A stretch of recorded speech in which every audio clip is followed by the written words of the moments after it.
Well, hello, Sublation Media viewers, readers, all of you commies out there. It's me, Douglas Lain. I am the novelist who wrote the Bash Bash Revolution. I'm the Adam Curtis ripoff who creates critical cuts on this channel.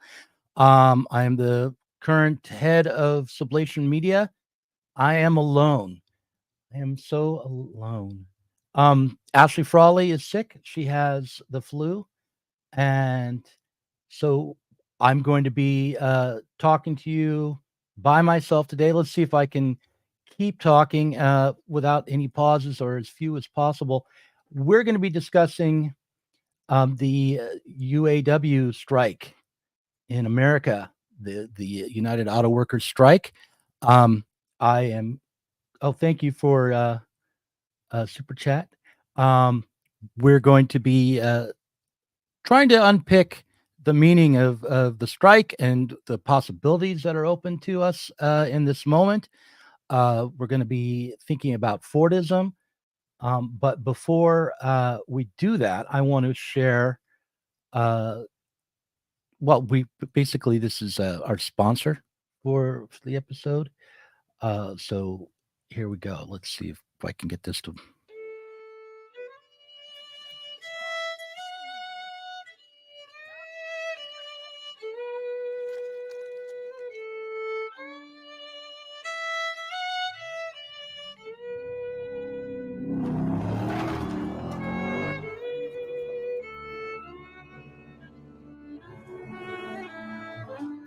Here are a couple things America got right: cars and freedom.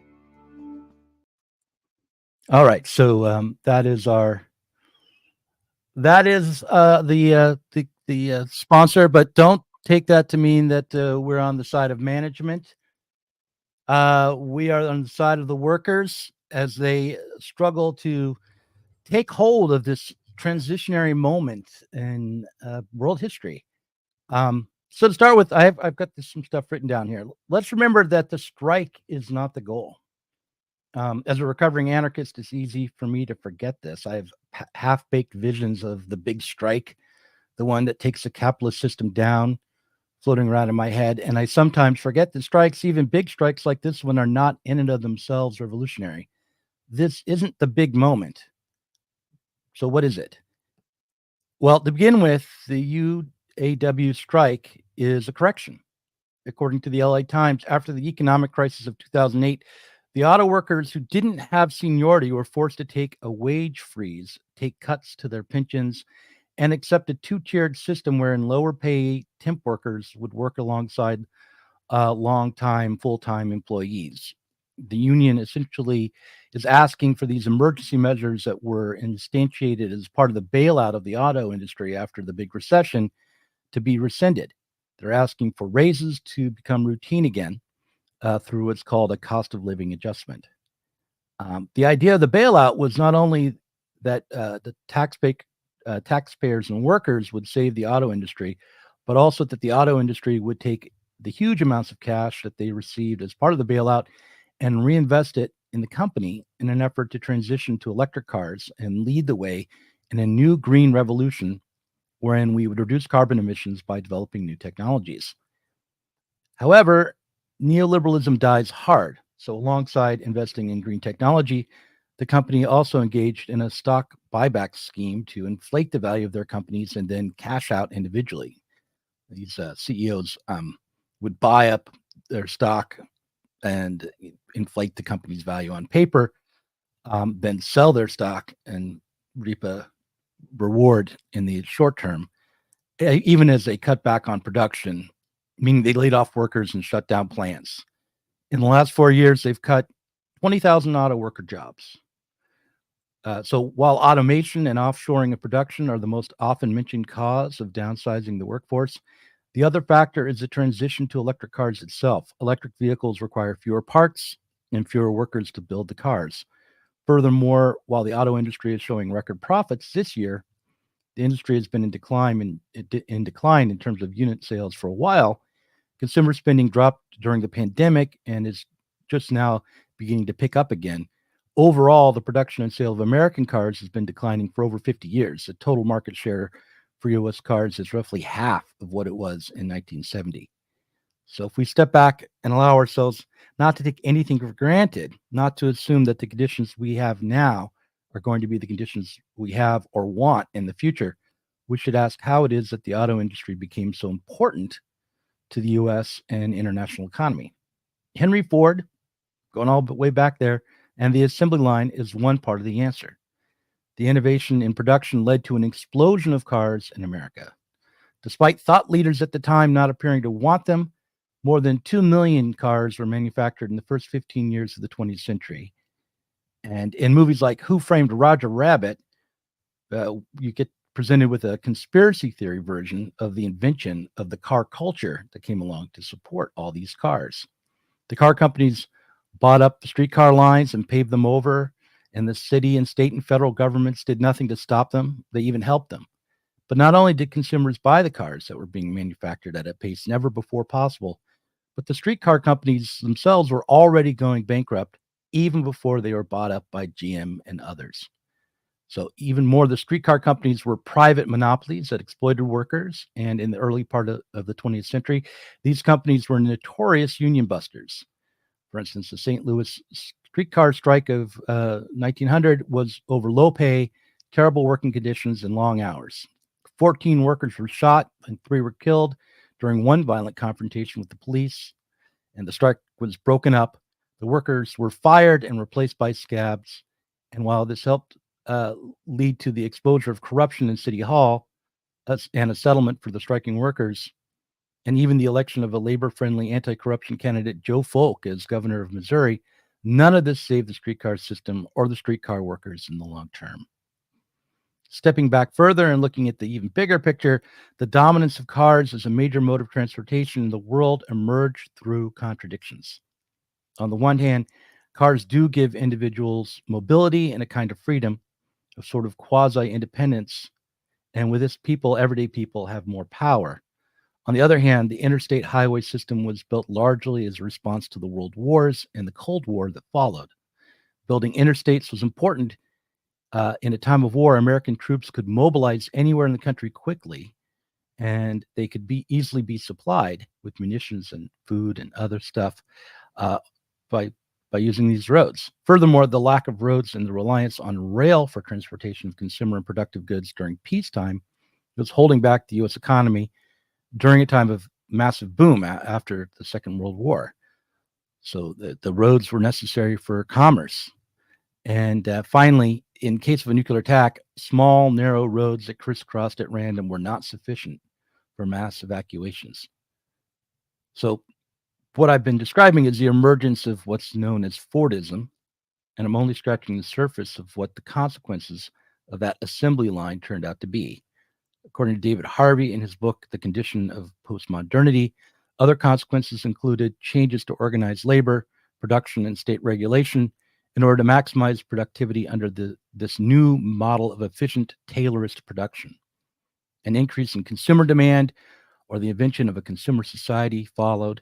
The linking of financial systems across markets, and neo-imperialism abroad as new mass production sought cheap raw materials. Fordism was a quasi-utopian project of class collaboration. In a sense, it was literally a socialist utopian project, as the aim was to establish harmony between the classes and make capitalism work on both the ideological and practical level. A chicken in every pot, a car in every garage, 2 kids and a picket fence, Levittown. Since the 70s, the neoliberal project has shifted the terms of this project of class collaboration, attempting to maintain a capitalist system of production, maintain the political economy as we know it. So this United Auto Workers strike is occurring at a moment of transition between neoliberalism and whatever comes next. Underneath neoliberalism and perhaps post-neoliberalism, however, is the 20th century Fordist model. Consumer society, a car culture, a TV culture, assembly lines, and most of all, a working class that is demobilized and managed by the state, and when necessary, unions. So let's imagine what might be possible if the United Auto Workers and the workers themselves or to try to take up their historical position and consider the conditions of possibility here. After all, the new leadership has emerged to clear away the old union bureaucracy and seems ready to take risks and push back, even against a Democrat president, in the name of more small d democratic unions. So at the moment, they're demanding a shorter work week, improved benefits, and job banks for temporary workers. The job bank system is probably the most interesting demand, considering the transition underway from gas vehicles to electric vehicles. With a job bank, workers who become obsolete will not simply be fired, but rather will be kept on through the job bank. Theoretically, they would still receive a portion of their salary and receive training for new jobs in the industry. The car companies would have to fund this job bank with billions of dollars in order to help workers stay on as partners during the industry's transition. However, it's possible that we're going to transition away not only from gas vehicles, but from cars as the main form of transportation. That is, it's possible that other forms of transportation, or even less transportation and mobility and autonomy, is what will be in the offing if things keep changing on autopilot. We let capital determine our future. The pandemic lockdowns and programs like Zoom could be pointing toward a new way of life, one built not on interstate highways and Big Macs, but on virtual worlds and Soylent. That's possible. So rather than limiting demands to a guarantee of living wages and jobs, despite changes to the industry, workers could demand to have a say over how the American auto industry responds to this transition, not only demanding a job guarantee and an elimination of the tiered pay structure, both perfectly reasonable and good demands, but also giving workers a controlling share in these companies and the power to lead their own future job training. While I'm not usually a fan of workers' co-ops as the ultimate horizon of socialist struggle, some sort of demand of mutual buy-in, that is, an auto sector commitment to their workers and the workers buying in, or by tying their future pay to how successful the companies prove themselves to be, is a sort of demand that might help politicize the struggle. Right now, U.S. auto manufacturers make the majority of their profits from cobalt batteries and not cars. What might GM, Ford, and Chrysler produce in order to compete with Elon Musk and Chinese electric cars? What sort of future do the workers want to build? Why shouldn't the workers have some say over the relationships they build with other suppliers, say with U.S. Steel? The bosses say that these wage increases will risk the future of the U.S. automobile sector as a whole. They say that the emergency cuts from 2008 must become permanent if the old Fordist model is going to survive. Maybe that's even true. Seems unlikely, and of course, there could always be another bailout if the worst happens. But even if it is true, is it in the interest of workers for Fordism to survive? Let's think about how in the early 20th century, the struggle within the German socialist movement was between the gradualist moderates like Friedrich Ebert, who presided over the failure of the Weimar Republic, quashed the communist uprising, and utterly failed to establish a non-authoritarian welfare state capitalism, but instead only contributed to the uprising of reaction on the one hand. And on the other hand, the likes of Rosa Luxemburg, who saw the welfare state not as the socialization of production, but rather as the socialization of the crisis of capitalist production. Without going further, without seeking to empower workers as leaders of at least a transition from gas to electric, with the aim of extending workers' power, United Auto Workers strike will, at best, tie the workers' fortunes to the fortune of the U.S. imperial state, and at worst, merely provide a fig leaf of labor support to the Biden regime. So, anyway, that's my statement on the United Auto Workers strike. I'm only 15 minutes in on my own here, but I have other things to say and talk about. But I thought maybe what I do is take some questions from the comments. I wasn't looking at the comments as I read along there, so I can scroll back through it. Let's see. People are worried that I've gotten rid of Ashley Frawley. She is not gone. She is still around. She's just down with the flu at the moment. Someone says, cost of living adjustment is progress, but enables gaming since growth in profits will not be in lockstep with growth in cost of living. Yeah, that's true. But at the moment, the workers have been frozen.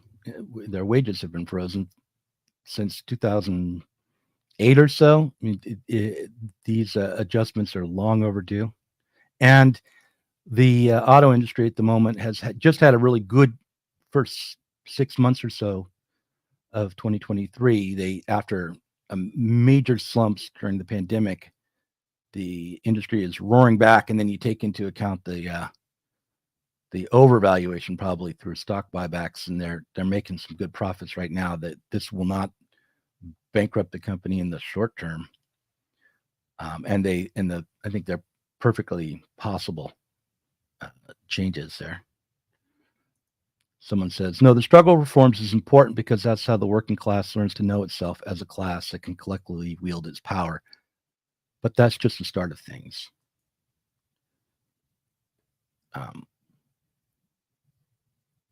Someone says, why is the left not significantly involved in these strikes? I think it depends on where you look. I think the old DSA Jacobin left is certainly cheerleading it on. It may be that the super online theory left is kind of slow on the uptake. I know I am, but I do think that there is an interest in these strikes. But I think that the way that we normally approach these moments is by making a decision like yes or no. Are we for them? Are we against them? If we're for them, then we just are for them. Like, go workers. And if we're against them, then we're against them, and we say things like, "Oh, well, these wage increases will only be passed down to the workers through increases in pricing or prices, or these companies are going to go out of business," or whatever BS right-wing talking point we decide to embrace. We'll just repeat that. But I think the left ought to be attempting to do some speculative thinking, like to go beyond what's given in the moment and think about what might be possible. I mean, just talking about it won't get it done, but at least we should be talking about it. I have up on the screen another video I could run with the president of the UAW, but I'll hold off on that for now. Someone asked, the United Auto Workers should make trolley buses or something. Well, I don't know. The history of streetcars is also the history of monopoly power and worker exploitation and failure. I don't see a reason to believe that there's a technological innovation that's leading towards some sort of explosion of streetcars into the world, or a return to streetcars and mass transit as the primary mode of transportation for both shipping raw materials and shipping people around is in the offing. I know that a lot of people I like streetcars. I've ridden on a streetcar in Portland. We have one. We have one. But I don't know if that's the.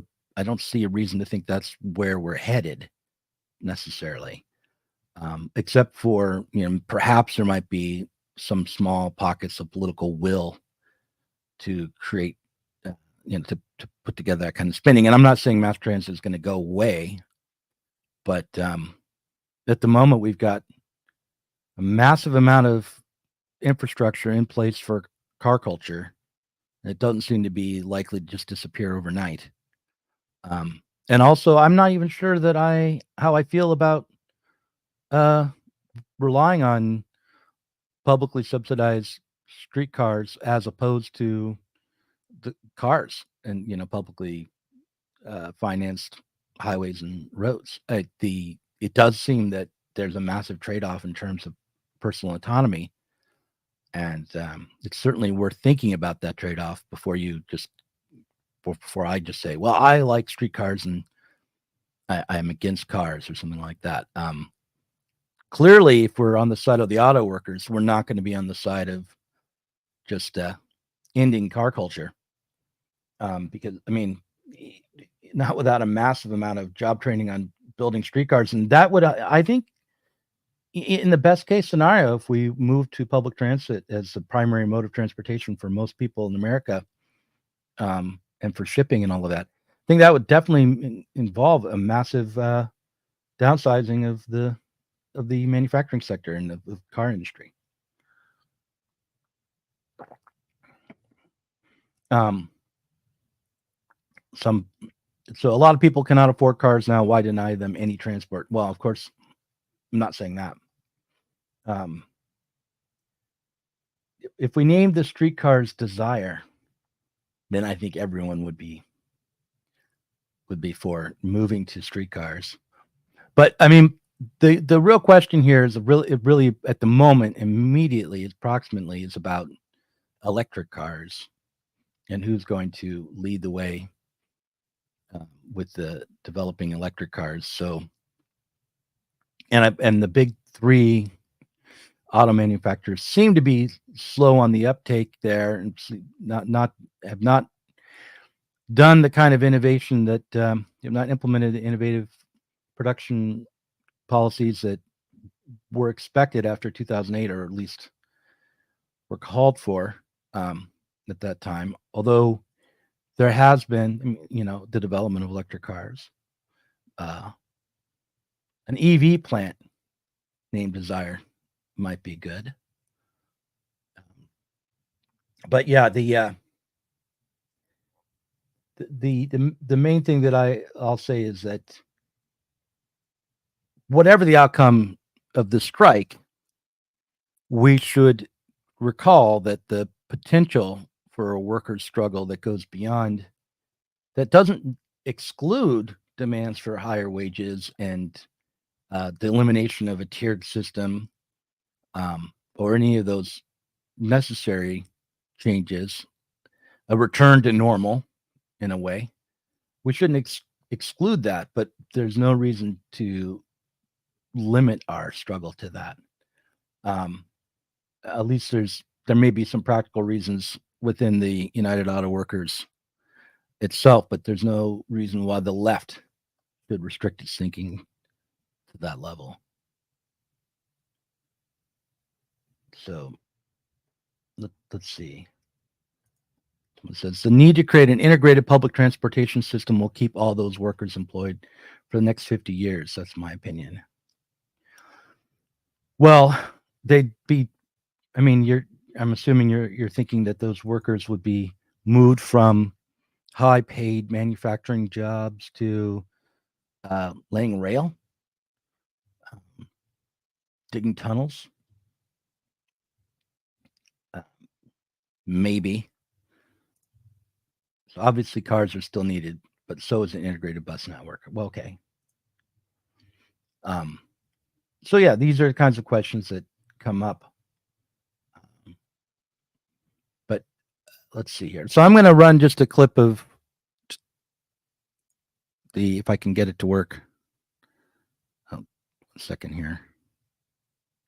There's an ad running right now on this, but I want to show a clip of the UAW president here. Let's see.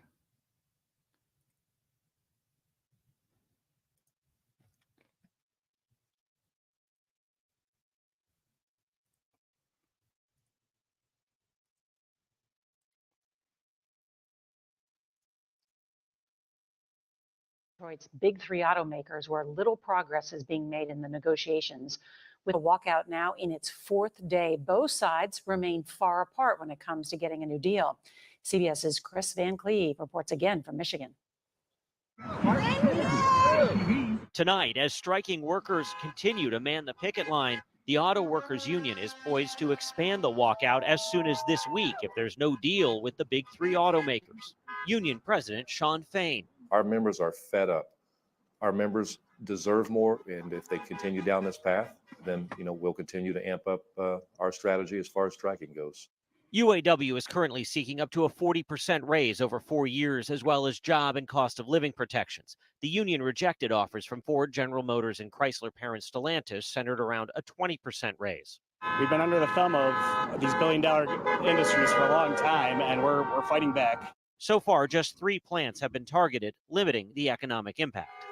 I think it's premature to be making forecasts about what it means for the economy. It would depend very much on how long the strike lasts. Already affected is the Northland Chrysler dealership in Oak Park, Michigan. 70% of their customers are UAW workers. You may not have inventory, but you also may not have buyers. Correct. Not having a paycheck for a week is an impact on the buyers themselves. So they're not going to be able to come in and do that basic service. They can't buy a car if they're not actually working. Now, the automakers are signaling while they are talking with the union, they're yet to make new offers. And across the border in Canada, about 5,000 Ford workers could walk off the job at midnight when their labor agreement expires. Those negotiations are continuing. Laura? Chris Van Cleve, thank you very much.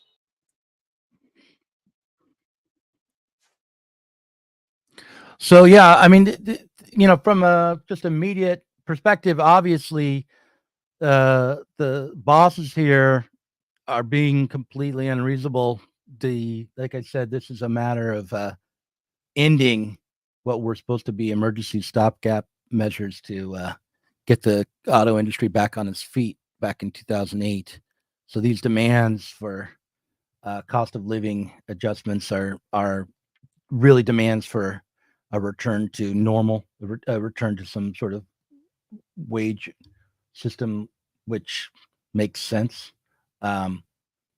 It's time for workers to stop being treated as expendable, or stop making a sacrifice that is absolutely no longer necessary. I mean, in the beginning, it was questionable from a strictly workers' perspective as to why they had to take this big hit, even as the CEOs, were fattening themselves on government money and the profits they could make from those injections of capital in the stock market.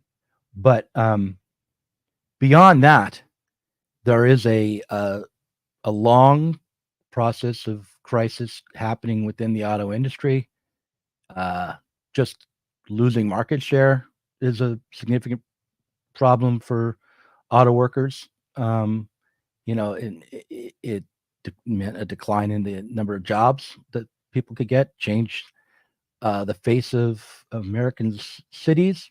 If you recall the movie Roger and Me back from 1989, it was all about the closure of General Motors plants and moving the production to Mexico, and also ending people's jobs due to automation and the terrible consequences of those moves on the people of Flint, Michigan.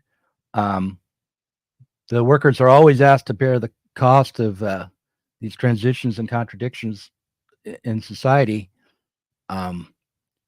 Right now, because the UAW is organized and willing to act, there's a chance that rather than just taking up the costs, they could also try to lead the response. There's an opportunity here for workers to try to demand some power and some say over their future. That's I think the context in which we should put this in. It's that it's not only a matter of the exploitation of the workers, but it's also could be a call for self-responsibility from the working class as capital pushes us into another massive change. So anyway, I'm going to keep my eye on the. Oh yeah, let's see here. Daniel says, the point of Luxemburg's argument is about what manifests the contradiction of the class. The transformation of capital reforms the opportunity for the class. Yeah, I agree with that. And then he says, but you need a means to mediate it. We're just watching unions operate as one would expect of any interest group. In one sense, the Luxembourg argument is not relevant because there is no party or means of expressing the goal of the proletariat against the day-to-day activity. Well,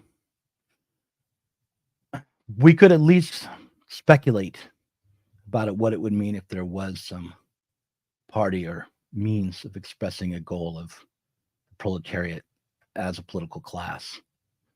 But one of the things that we'd have to do in order to develop that is push back against the attacks that are happening right now on politics itself in society. I want to talk about Russell Brand now. We can return to the strikes and the workers' struggle around that as we go along. But so I just have a few things to say about what's happening with Russell Brand. So to begin with, the question of Brand's guilt or innocence regarding the rape charges and other allegations, or not charges, the rape allegations and the other allegations, should be put to the side.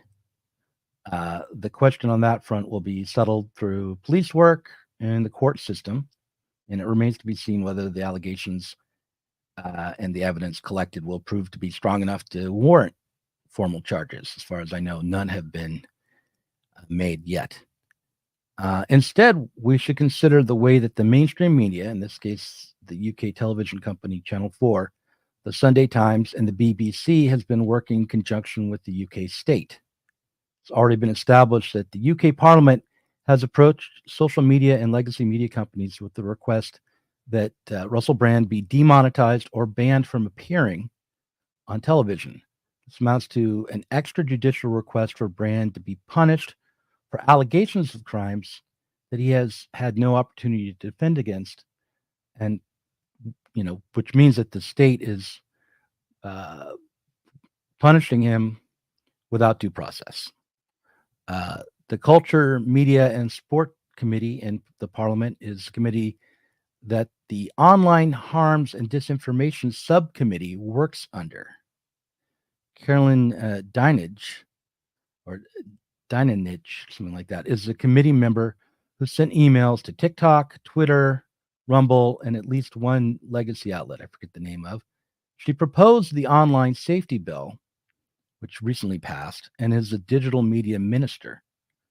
The online safety bill requires digital media companies to address and moderate legal but harmful content online, along with illegal content.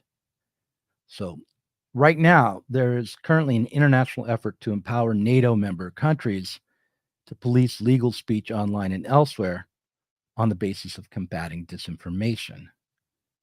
The Russell Brand allegations, and especially the attempt to deplatform Brand ahead of any formal proceedings against him, have to be seen in the context of the war on disinformation. And I'll go on from there and say we can, I think, suspect, although not know, that the media campaign, or maybe I shouldn't call it a campaign, the media investigation into Brand was likely the result of government concerns about what Brand was saying online. He has been an outspoken critic of COVID policies, the war in Ukraine, about a critic of the war on disinformation. And these media companies have already been exposed as working in collusion with government through files, leaks from Facebook and from Twitter, and other investigations into the media. And you can see it actually, even if you don't do any investigation. If you just read the major media, there are times where it becomes quite obvious that the mainstream media corporations are working with, alongside, and even for security agencies. The way in which the most recent Pentagon Papers leaker was brought into the FBI by the New York Times is a case in point. So the distinction between the major media and say, the CIA or the major security agencies around the world is blurry at best right now. So when we think about what's happening in the media, when we see a major story break, we should ask ourselves at least two things, like what is the likelihood that this story is true? And also, in whose interest is this story being presented? Like, what is behind this particular investigation? And given the ties to the war on disinformation, I think it's fair to say that this investigation was launched in a targeted way. But, or at least, perhaps we can't say that with absolute knowledge, but it's fair to speculate that that's a possibility, a probability. So someone says, did you see the story? Tucker Carlson says U.S. government stopped him interviewing Putin. Yeah, there was a story that broke about how Tucker Carlson was trying to interview Putin, but this was when he was at Fox News a little while ago. And I guess he was contacted by somebody within the NSA asking him about that, and he hadn't spoken of it, at least not publicly. So what it exposed was that they were reading his emails. I know that story. And I also want to clarify regarding Russell Brand, I am not saying that he is necessarily innocent, but rather that he has not been found guilty, has not been offered any means to defend himself, and that he should be presumed to be innocent, at the very least by the state. He legally has the right to be presumed innocent by the state. So these calls for him to be deplatformed, I would think, are a violation of his rights. They certainly would be in the United States. Right now, I guess Russell Brand is live on Rumble, but don't go over there. Stay here. Watch me flounder on my own on this live stream instead. We can all watch him later. It will still be there. And I will, by the way, be taking questions, just doing an Ask Me Anything kind of stream on Patreon after this. So let's see what Daniel has to say about Rosa Luxemburg. Luxemburg's reform or revolution may not be relevant because that was about the success of the socialist, the SPD, problem of success even. We're several steps back. That's true.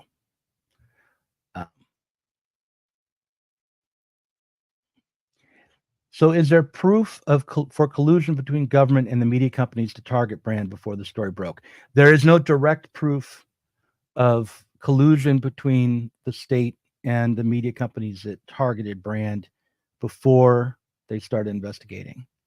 There is proof of a lot of collaboration between major media companies and the security agencies, including agencies involved with the war and disinformation that predates when this media investigation started up. So the relationship between, say, the BBC and the UK security apparatus has already been established. But whether or not there was a direct call to these media organizations to investigate Russell Brand, it can't be known. Certainly, we don't have the leaked emails on that at the moment. But I would say that it would be worth trying to get evidence to that effect. There could be. I would say it's more than 50-50 chance that this was actually a collaborative effort between the state and the media.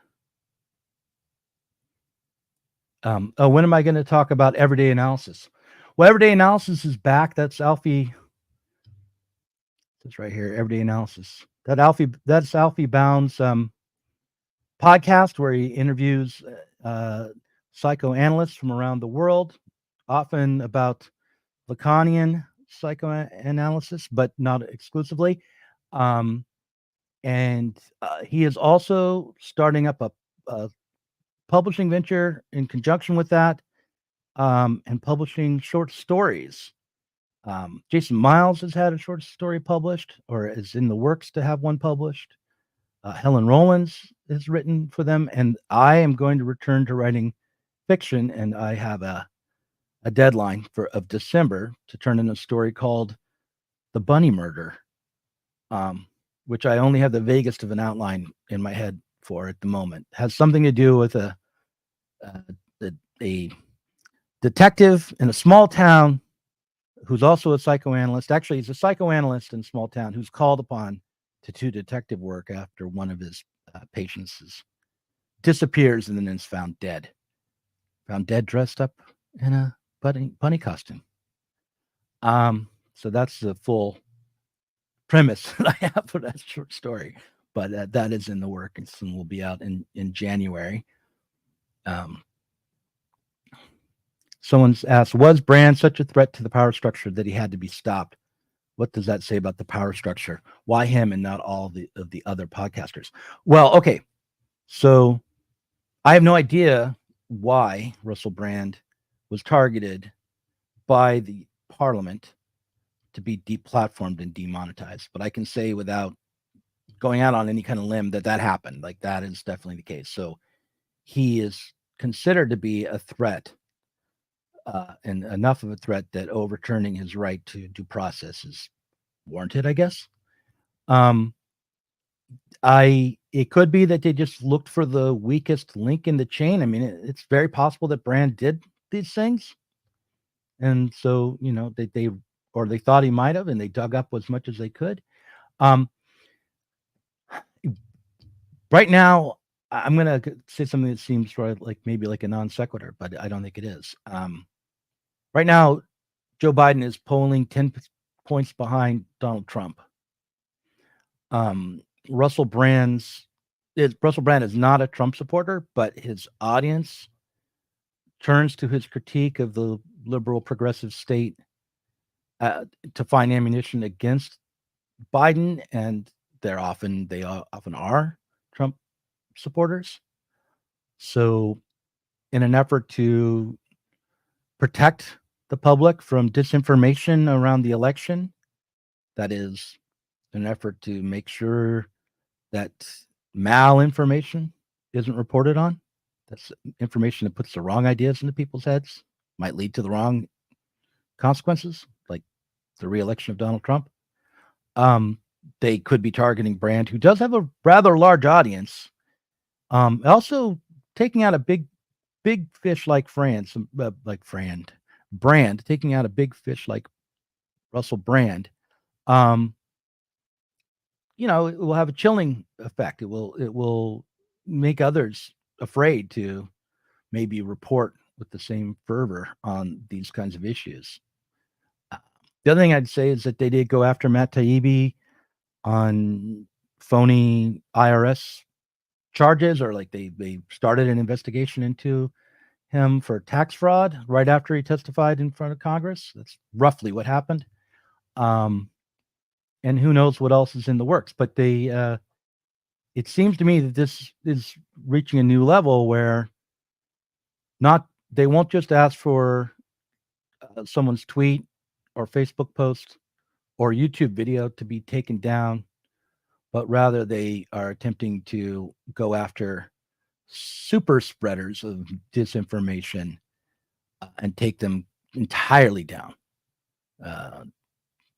That, I think, seems to be the case. I mean, I'm not, again, he could be completely guilty, and I don't know whether he's innocent or guilty at all. But what I do know is that the UK Parliament, the committee that is attached to their disinformation effort, has asked for him to be removed, demonetized and or blocked, and that indicates that they think he's some kind of threat. If only as a spreader of disinformation. So, No, I didn't say Taibbi wasn't arrested. They started an investigation into his taxes and visited his house. That is not the same thing as saying he was arrested. But of course, Russell Brand hasn't been arrested either. So, yeah. But you're right. Matt Taibbi wasn't arrested.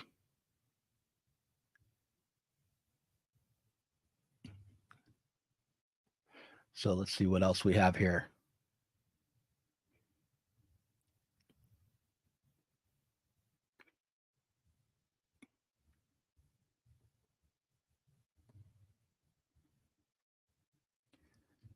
I have no idea why, but also more than 50-50 chance that this was a collaborative effort. He's considered to be a threat, and his right to due process has been violated. Yeah, that's all true. I would stand by every one of those statements. Well, except I have no idea why. What I don't know is what metric they use to decide that what someone is saying is actually a threat, or also I don't understand quite what it is about the supposed threat of disinformation that, or what's going on right now politically that is considered to be so unstable that this clampdown on speech is considered worth the risk. I'm not sure I understand their logic, so I don't know exactly what tipped was the straw on the camel's back to make them go after Brand. But I do know that he is definitely considered a threat by the disinformation wing of the UK Parliament. Those emails have leaked, and then I would say there's a greater than 50-50 chance that this was a collaborative effort from the start.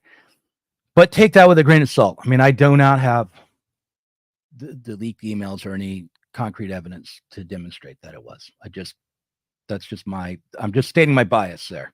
But we can say that his due process has been violated for sure, that he's considered to be some sort of disinformation threat, that they're asking platforms and major media to remove him.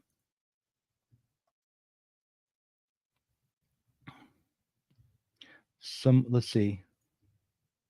I can't get past that your position smells like a conspiracy theory to me. As with all such theories, there is some basis in fact, but you're building a theory based on a very limited information. No, I'm not. It's not a theory that there is a worldwide attempt to clamp down on speech and to censor legally protected speech. NATO just passed rules to require social media companies to be more diligent and report in on enforcing moderation policies against disinformation, which they are defining. I'm sorry, did I say NATO? The EU has recently passed those rules. The UK has recently passed a law to that effect. There are massive amounts of leaked emails dating back to 2020, demonstrating a U.S. effort to clamp down on legally protected speech online. There's been a ruling in the U.S. Finding it to be unconstitutional and attempting to restrict the government's activity on that front. And yet it goes on. There's a whole new academic subject called disinformation studies, which might as well just be called, lying studies, or maybe just ideas we don't like studies or something like that. So there has been a major effort since at least 2017 to develop a way to control information in the West, starting with the Department of Homeland Security declaring jurisdiction over all major communication infrastructure in the U.S.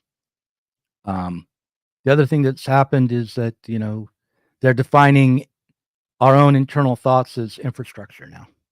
That's true too. I mean, that's not a conspiracy theory.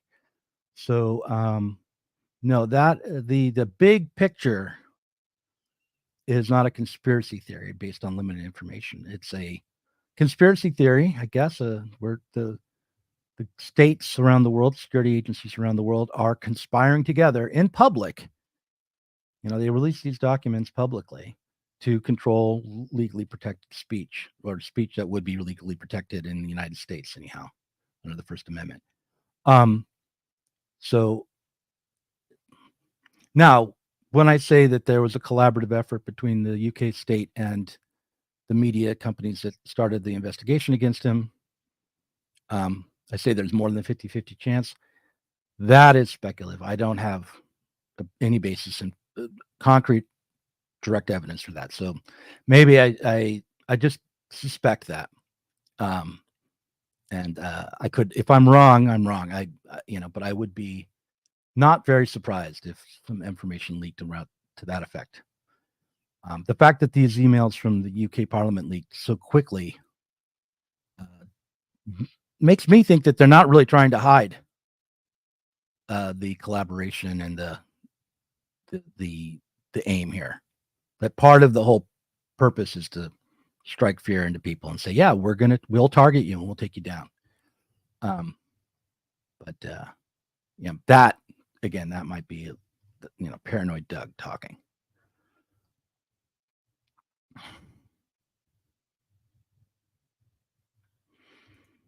Doug, does libel law represent a long-standing transgression of your speech preferences? No.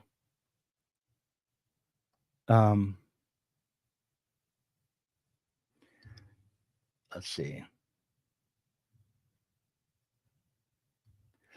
Someone says, I think there are probably better ways to communicate the actual situation than through effing Russell Brand. Probably. I mean, I'm not sure what that means exactly. Maybe I need to scroll it up. But who's communicating the actual situation through Russell Brand? Me? Because I don't have anything to do with what he says. Or am I just should I not use what's happening to him as an example of the overall context? Is that what you're saying? Russell Brand, there could be better thinkers, I'm sure, than Russell Brand. I would prefer that it would be Stuart Lee who was doing this. I think he's funnier. I think he's smarter. He plays to my Gen X cynical, pseudo sophisticated demographic. I am just exactly the kind of wanker who likes Stuart Lee, so I would love to have him be the guy, podcasting weekly or daily or whatever about the infringement on rights and liberties, and about standing up to the lockdowns and the overextension of state rights during the COVID period. But unfortunately, it's not Stuart Lee. For whatever reason, it's this guy, Tinky Winky Russell Brand, instead. Let's see. It's best to use an example, the most disliked person, because that indicates that it is actually a principle. Well, yeah, I mean, I do stand for the presumption of innocence, regardless of who it is. I mean, it's not, and whether or not I stand for that principle, you all, should have the right to be presumed innocent before you are punished for a crime by the state. I mean, I would want to be presumed innocent if there were allegations against me of some crime, and I would want anyone in the country or around the world to be presumed innocent. Being presumed guilty, that's draconian, barbaric, dictatorial, authoritarian bullshit. We can't. That's not to be countenanced. We have to oppose that.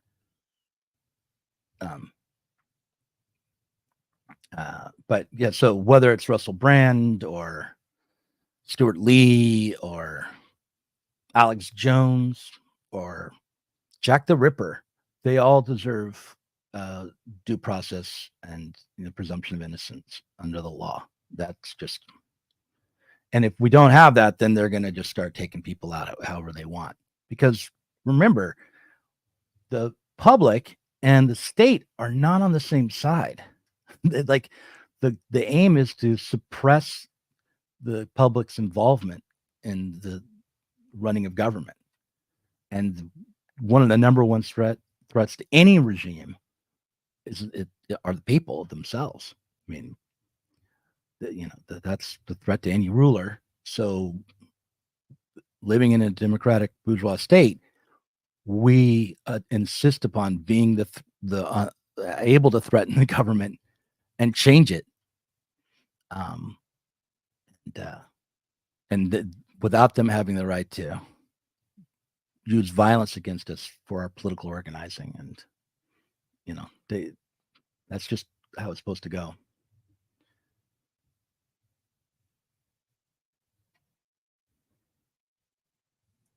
LB says, a minute ago, you were talking about steps the EU is taking to restrict free speech. You can talk about that without building a conspiracy theory about brand. It's real. Talk about what's real. Yeah, but it's not a conspiracy theory when they've overturned his right to due process so quickly after these allegations were made. When they've called upon Facebook and YouTube and or at least YouTube, and where else was he deplatformed and demonetized? Anyway, I know he was demonetized on YouTube, and they asked TikTok and Rumble and asked him not to be allowed on the air. I think it was Channel 4 that they asked him not to be allowed on the air. They also wrote to Twitter, and these emails all leaked. So we know that the UK Parliament involved with disinformation has targeted Russell Brand for deplatforming in a way that is directly as a punishment for his supposed crimes based on the allegations alone.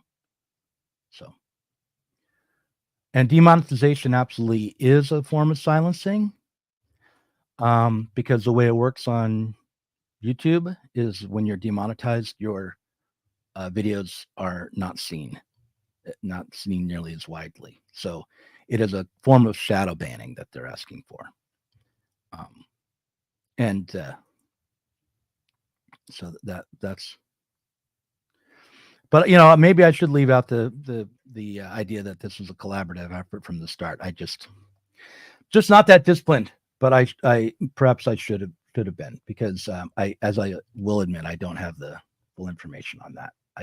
That has not leaked yet, or maybe isn't true at all.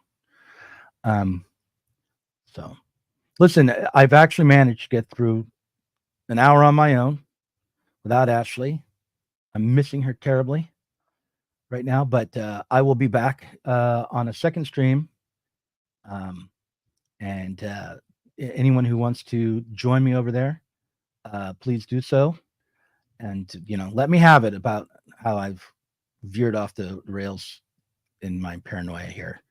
But I will say one thing before I end the stream about Russell Brand particularly. People often conflate what I'm saying with the claim that he absolutely is innocent of the allegations made against him. And I am not making that claim. I don't know if he was innocent or guilty. I suspect, given his own writings about his past and his life, that a lot of the allegations are true.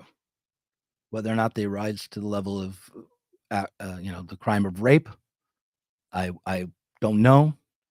But I, based on the allegations that were made in his past and the laws on the books, I would not be surprised nor upset to see him end up in court for charges to be formally made and for him to have to defend himself in the court of law. There's not an upsetting or unjustified consequence. The point is that he's being deplatformed before any defense can be mustered, before he ends up in court, that the presumption of innocence is being overturned. Not only are we being asked to overturn the presumption of innocence in our own heads by the media, who are going well beyond what I think is normal, where you normally would report like the alleged rapist Russell Brand. That's out the window. In headlines, he's being called the people making the accusations are called victims, and he's called a sex pest or all sorts of other names. I know that sex pest was one. So anyhow, that's what I would be objecting to, is the overturning of the presumption of innocence in a technical sense first, and then in a cultural sense second. And but I'm not trying to defend Russell Brand as a person. I would hate to be the one who had to do that. I would not be competent to. I don't have any information about that. And my own suspicion is that he's probably guilty of some of these things at the very least. But so someone wrote to me and said, this is a strange hill to die on, that insisting that Russell Brand is innocent. Well, I'm not. Okay. So anyway, I'm sure that I've provided lots of fodder for people that take this apart, take little clips and make me look like the old Gen X, guy that I am. I was going to say reactionary, and I don't want to say that. Like the reactionary I am. See, now you can take that and put that out there. Okay. Thanks for watching. We'll hope not to do this on my own again, but it wasn't so bad.